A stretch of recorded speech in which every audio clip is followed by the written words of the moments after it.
The GPU is just a beast. As CPU will play an increasing important role in AI inferencing with low power, efficient power.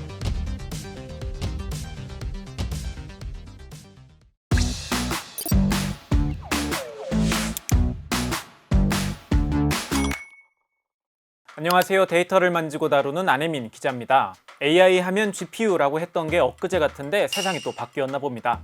이제는 다시 CPU가 중요해지고 있다는 얘기가 들려오고 있어요. 그 영향으로 한때 컴퓨터 반도체를 주름잡던 인텔이 다시금 주목을 받고 있죠. 그래서 오늘 오그랩에서는 CPU 이야기를 준비해봤습니다. AI 시장에서 왜 CPU가 다시금 주목을 받는지, 또 나락 직전까지 갔던 인텔은 어떻게 부활하게 됐는지 5가지 그래프를 통해 살펴보도록 하겠습니다.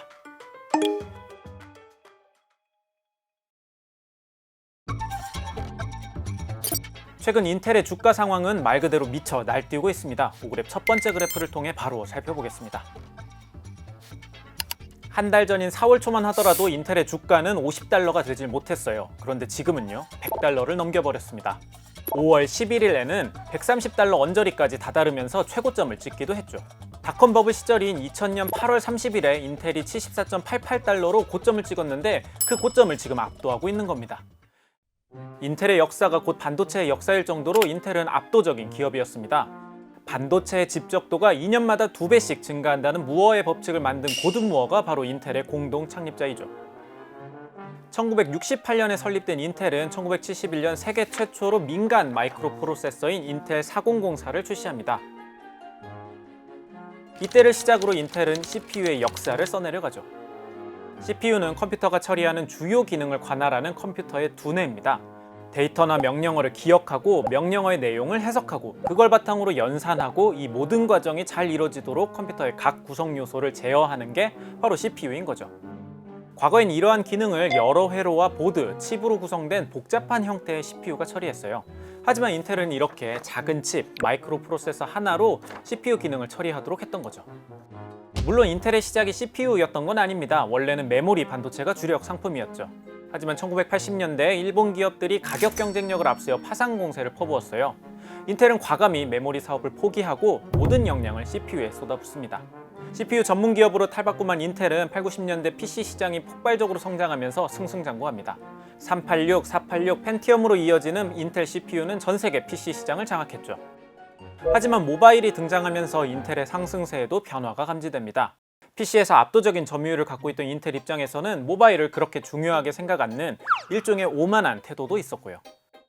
가령 2005년에 스티브 잡스가 초대 아이폰에 탑재할 칩을 제조해달라고 인텔에 요청했지만 인텔은 거절했어요.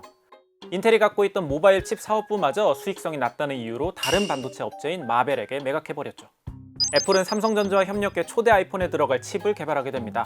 이런 오판이 겹치면서 스마트폰에서 CPU 역할을 하는 모바일 AP 시장에서는 인텔의 이름을 찾아볼 수 없게 되었죠.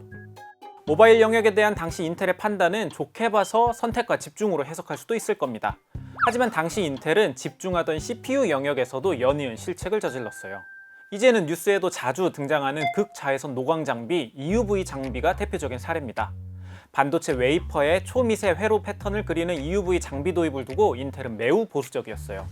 성공 가능성도 낮게 평가했고 장비 가격이 너무 비싸다는 이유로 투자를 계속 미루었죠. 하지만 경쟁사인 TSMC와 삼성전자는 과감히 EUV 장비에 투자했고 그 결과 공정의 정밀도를 높이는 데 성공했어요. 인텔이 2015년부터 2021년까지 6년간 동일한 14나노미터 공정을 이어가는 사이 두 기업은 10나노미터, 7나노미터 공정까지 이르게 된 거죠. 이렇게 경쟁사와 공정 차이가 나면 인텔의 제품 경쟁력은 좋을 수가 없을 겁니다. CPU를 두고 경쟁하던 AMD는 TSMC 공정에서 CPU를 생산해 경쟁력을 높였고 야금야금 인텔의 CPU 점유율을 갉아먹었죠. 침체기에 빠진 인텔은 화려한 부활을 꿈꾸며 486을 설계했던 엔지니어 팻 겔싱어를 CEO 자리에 앉힙니다. 겔싱어는 인텔의 반도체 제조 역량을 정상화하겠다는 목표로 파운드리 사업에 힘을 실었어요. 독일, 폴란드에 새로운 팹을 만들고 미국 오하이오에도 엄청난 규모의 메가 팹을 만들어 가동하겠다고 했지만 현실은 녹록지 않았습니다. 들어갈 돈은 더 많아졌는데 버는 돈은 없으니 사업이 제대로 돌아가지 못했던 거죠. 게다가 점점 반도체 시장에서 AI가 주인공으로 떠오르는데 인텔은 여기에 제대로 대응하지도 못했습니다. 그 결과로 인텔의 주가는 쭉쭉 떨어지게 되었죠. 오그랩 두 번째 그래프입니다. 2024년 인텔의 주가는 고점 대비 61.9%나 빠져버립니다. 주가가 한 해에만 60% 넘게 폭락하면서 시가총액은 반토막이 났죠. 당시 인텔은 전체 직원의 15%를 감원하게 되고 배당금 지급도 중단할 정도로 심각한 상황에 처합니다. 칩 설계 파트는 퀄컴에 넘어간다더라, 파운드리는 또 누가 가져간다더라, 이런 인텔의 공중분해 시나리오도 심심치 않게 들려올 정도였죠.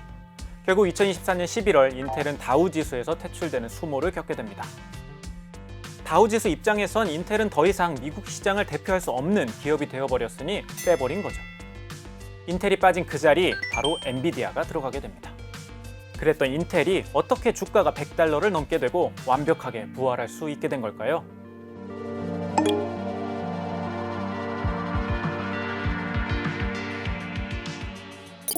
(2024년) 최악의 성적표를 받아버린 인텔은 구원투수로 리프탄을 모셔옵니다. 리프탄은 싱가포르 난양대에서 물리학을, MIT에서 핵공학을 공부한 이공계 출신 CEO입니다. 이전에는 인텔 이사회 멤버로 활동하기도 했고 그 전엔 반도체 소프트웨어 기업인 케이던스 CEO로 재직하면서 주가 3200%를 끌어올린 실적도 갖고 있죠. 리프탄은 취임 이후 열린 인텔 비전 2025 행사에 참여해 인텔은 다시 기술 우선 회사로 돌아갈 것을 천명했습니다. Under my leadership, Intel will be an engineering-focused company. 리프탄은 이전 CEO가 벌였던 무리한 확장 정책에 과감히 칼을 빼들었습니다. 또한 외부 투자도 적극적으로 받아 인텔의 곳간을 채워나갔죠. 그 과정에서 미국 정부 자금도 인텔로 들어왔습니다. 트럼프 행정부가 미국 반도체 제조 역량을 복원하기 위해 인텔의 지분을 인수해버렸거든요. 인텔의 지분 10%를 정부가 확보하면서 인텔의 최대 주주가 되어버린 거죠.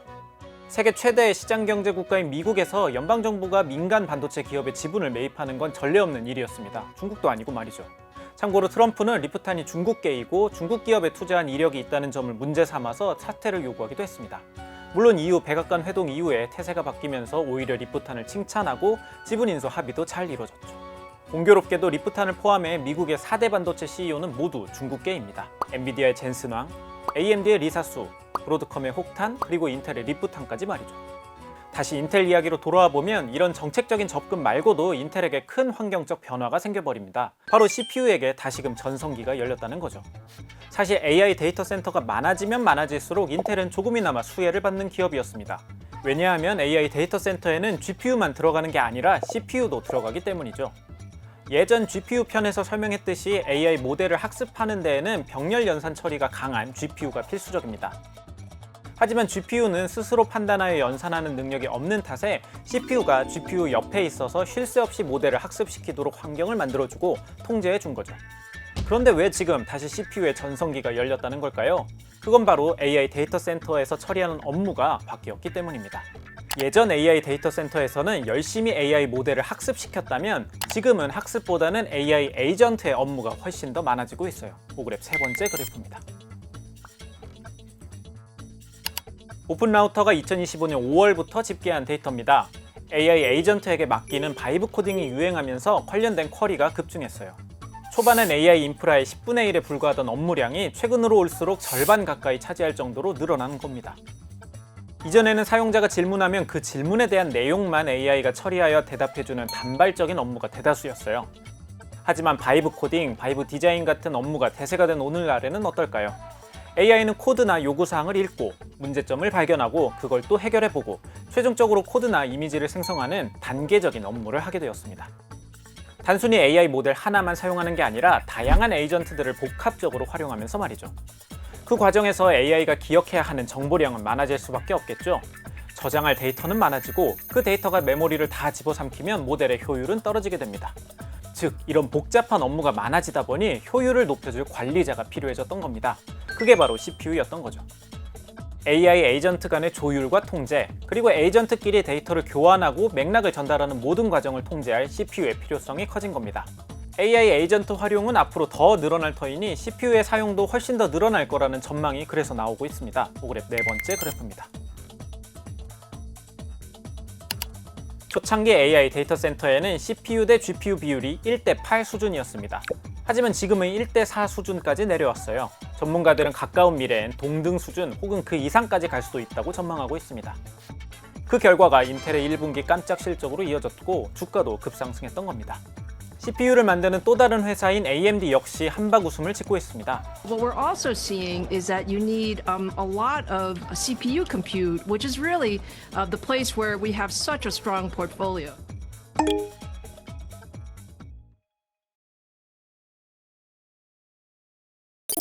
CPU가 다시금 부활했으니 이제 인텔이나 AMD에게는 꽃길만 펼쳐질까요? 그렇지 않을 수도 있습니다. 결국 지금 다시 주목받는 CPU는 AI 데이터 센터에 들어가는 서버용 CPU입니다.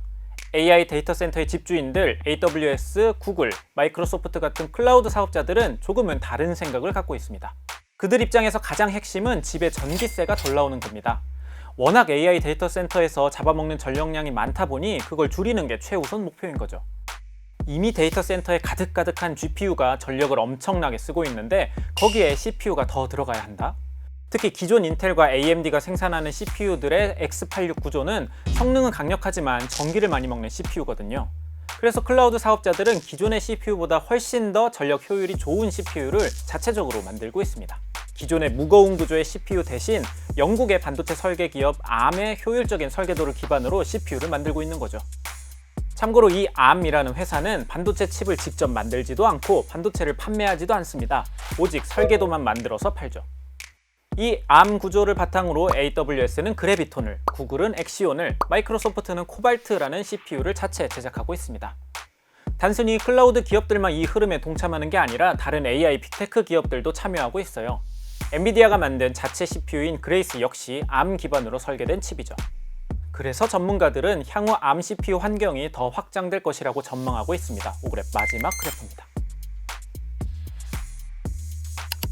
맞춤형 AI 서버의 CPU 시장에서 현재 ARM CPU가 차지하는 비율은 25%에 불과합니다. 하지만 2029년에는 그 비율이 90% 가까이 늘어날 수 있다는 전망치가 있어요. 주목할 만한 건 설계도만 팔던 ARM이 아예 자체 CPU를 출시하면서 이 흐름 확산에 불을 붙였다는 거죠. ARM은 아예 에이전틱 AI를 위해 설계된 AGI CPU를 만들어 공개했습니다. 메타와 오픈AI는 기다렸다는 듯이 이 AGI CPU를 도입하겠다고 발표했고요. 그렇다면 인텔의 미래는 어떻게 흘러가게 될까요? 최근 움직임을 보면 ARM의 상승세는 아랑곳하지 않고 기존의 구조를 버릴 생각이 없어 보입니다. ARM이 효율이 좋긴 하지만 전 세계 데이터 센터의 뿌리는 여전히 기존 X86 구조를 벗어나기 힘들다는 판단인 거죠. 그래서 일단은 기존 구조 하에서 ARM의 장점을 흡수해서 현대화할 계획을 갖고 있습니다. 전통의 라이벌인 AMD와 아예 동맹을 만들어서 기존 X86 생태계를 발전시키고 있어요. 다만 그렇다고 대세가 될지 모르는 ARM 구조에 손 떼고 있는 건 아닙니다. 인텔의 반도체 생산 공장인 인텔 파운드리에서는 ARM 기반 CPU도 만들 수 있다고 밝히고 있거든요. 인텔의 제품은 기존 X86 기반의 CPU를 생산할 계획이지만 다른 기업들이 요청하면 만들어줄 수 있다는 겁니다. AMD는 과거에 ARM 기반 CPU를 만들려고 했던 적도 있고 일부 제품에는 ARM 코어가 일부 포함되어 있기도 해서 아예 연이 없는 것도 아닙니다. 과연 미래 AI 시장에서 CPU의 주도권을 쥐게 될 기업은 어느 곳이 될까요? GPU에만 몰렸던 관심이 메모리를 넘어 이제는 CPU까지 번지고 있습니다. 그 관심은 곧 투자로 이어지고 단일 칩에 쏠렸던 자금이 AI 인프라 전반으로 넓어지고 있죠. 그러다 보니 AI 인프라에 포함된 다양한 기업들이 서로 얽히고 설키며 주도권을 쥐기 위해 합종연행을 거듭하고 있습니다. 단순히 기업 간의 셈법만 복잡해진 게 아닙니다. 칩 하나를 둘러싼 국가들 간의 삿바 싸움도 점점 커지고 있죠. 과연 AI 인프라 전쟁은 어떻게 흘러가게 될까요? 오늘 준비한 오그랩 CPU 편은 여기까지입니다. 긴 영상 끝까지 시청해주셔서 진심으로 감사드립니다.